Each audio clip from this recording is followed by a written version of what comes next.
Hello guys, this is Richard TV and welcome back to my channel. But before we start the devotion guys, I wanted to shout out the following person or channel na nagpunta rito at nag-join sa devotional. Shout out and God bless to Kasami, Grace Magsayo, Sophia Canillo, Michael Aburita, Yans TV, Connie Vlog, Heart Ponsalan, Francis Laico, Mystified, Ben Lawrence Chonko, Francendo, Goldilas, Bon Anthony Moria, Leo Pacoteco, Rian Cedric Wilsaga, Jasmine Horomo, Foreman's Work, and Rosel Badon. Shoutout na rin sa mga hindi nakisabay na manood sa devotional but still napunta pa rin dito para manood at makinig sa devotional. God bless us all guys.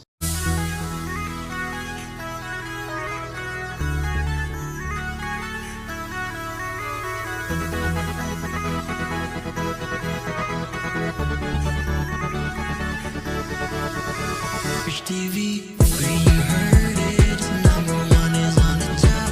Good advice is they'll never stop. Rich TV, where you heard it, number one is on the top. Good advice is they'll never stop. Guys, ilang tulo na lang at December na. Excited ka na ba? At sana guys, yung excitement natin sa December, no?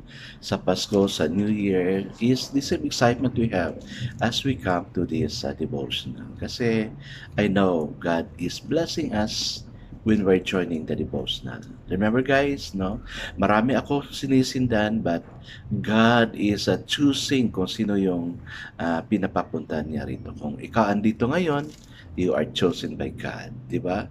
Many are invited but only few are chosen. Ang dami ko talagang in-invite pero kayo lang ang nakapunta. So God bless you. God will really bless you.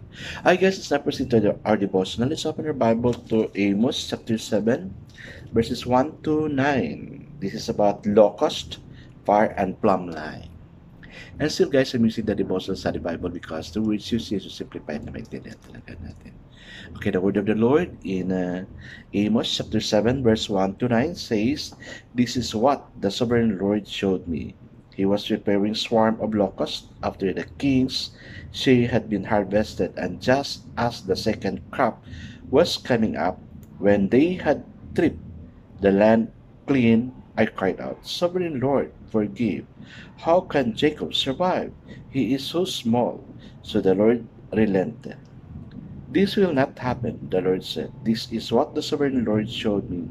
The sovereign Lord was calling for judgment by fire. It dried up and great deep and devoured the land. Then I cried out, "Sovereign Lord, I beg you, stop. How can Jacob survive? He is so small." So the Lord relented. "This will not happen either," the sovereign Lord said.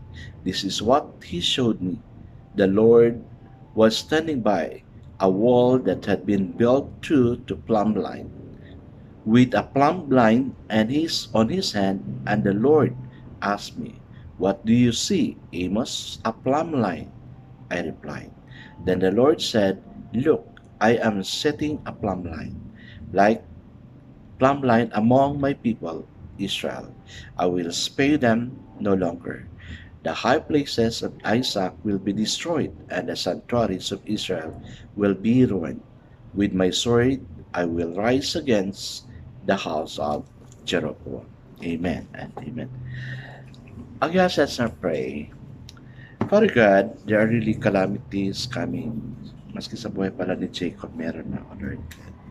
And that Amos pleaded na hindi mangyari ito, but praise God, it really did not happen. Lord God, sa bansa namin, marami kaming pinagdadaanan. Bagyo, lindol, then what's happening in our government na hindi nakakatuwa, O God.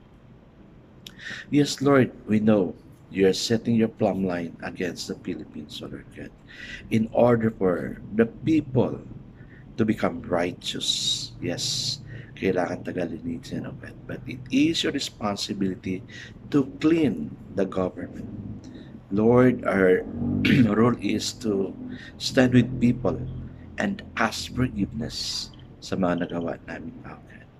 Especially that if we line ourselves with the prophecy na nakita. That's why, Lord, teach us to be kind-hearted, soft-hearted, to follow your will. Bless us all, O God. yung mga andito ngayon.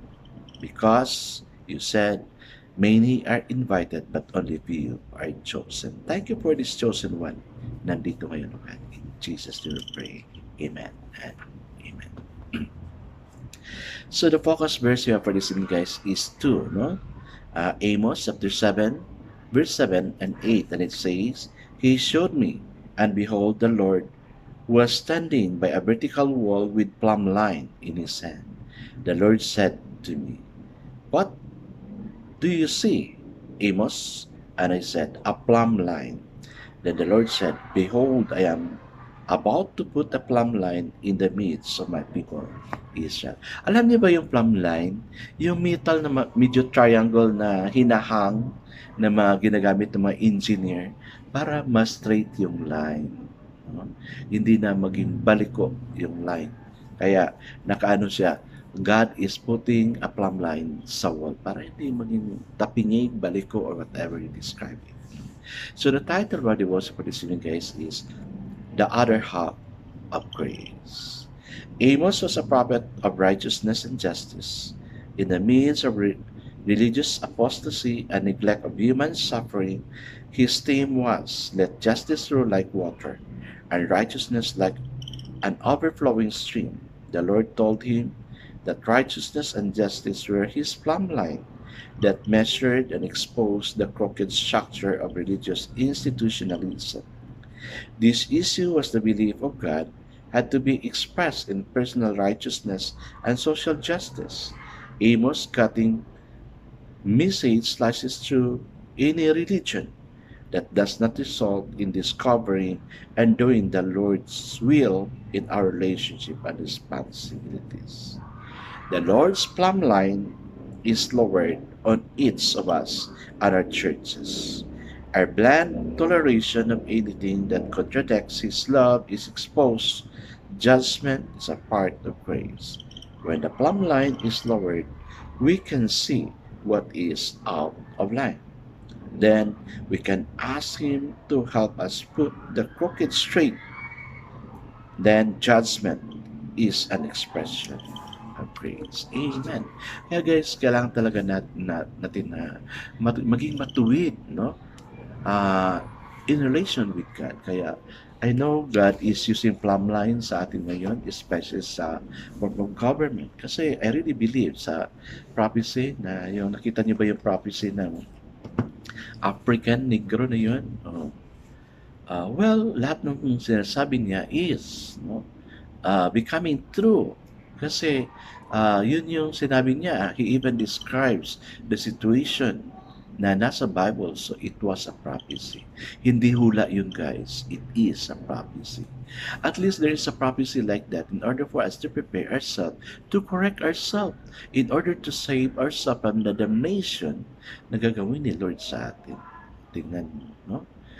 Lindol dito sa Mindanao, gabi almost every day talaga.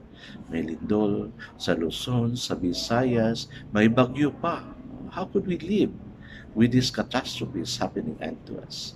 So, God is setting His plumb line to us in order for us to ask forgiveness. Kasi if we're going to ask forgiveness from God, of course, yung crooked, no? Yung hindi matuwid na mga pamamaraan natin will really be corrected. Because we ask forgiveness, then God is leading us. Siya na yung nasa kaloob-looban natin na nagpapasyon sa buhay natin. Kaya, it is called the other half of grace. Praise God for the warning. I guess let's not pray. Father God, what does this plumb line tells us is wrong, that you are ready to help us making right. Thank you to God that we can list the people and situation that we need to ask forgiveness. Help us to do it, okay? In Jesus' name we pray. Amen and amen. Yes, guys, let's follow God's standard. Kasi God is still using His plumb line at this time. God bless us all, guys, because I know God surely blesses 10 times better. This is again Rich TV. Kita-kita tayo ulit. Paalam!